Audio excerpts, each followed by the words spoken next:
പുരാതനമായ കല്ലൂപ്പാറ ഭഗവതിയുടെ തട്ടകമായ തോണിപ്പുറത്ത് കുടുംബക്ഷേത്രത്തിലെ ഭഗവതിയുടെ പുനഃപ്രതിഷ്ഠാദിന പൂജ മഹോത്സവം നടന്നു. ഇതിന്റെ ഭാഗമായി സ്തൂപികയായ താഴികക്കുടത്തിന്റെ പ്രതിഷ്ഠയും നടന്നു. ക്ഷേത്രം തന്ത്രി സതീശൻ ഭട്ടതിരിയാണ് ചടങ്ങുകൾക്ക് നേതൃത്വം നൽകിയത്.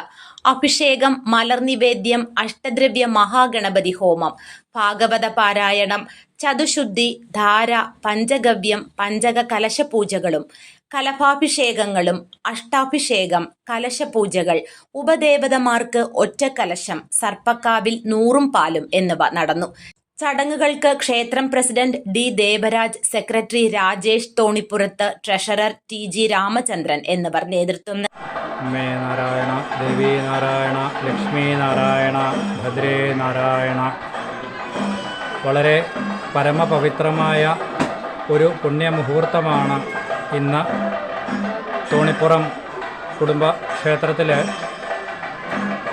ഈ കുടുംബജനങ്ങളുടെയും തദ്ദേശീയരുടെയുമൊക്കെ അഭിലാഷമായിരുന്ന സ്തൂപികാ പ്രതിഷ്ഠ, അതായത് താഴികക്കുടം പ്രതിഷ്ഠ എല്ലാ ഭക്തജനങ്ങളുടെയും ഒക്കെ അകമഴിഞ്ഞ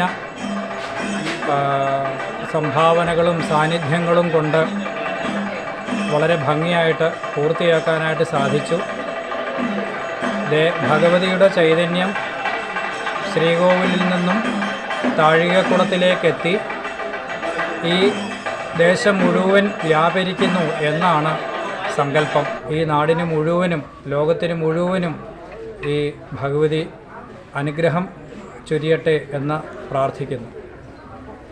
നൽകി. ശിവകുമാർ അമൃതകലയുടെ സോപാന സംഗീതവും ഉണ്ടായിരുന്നു. News desk, Adoor news.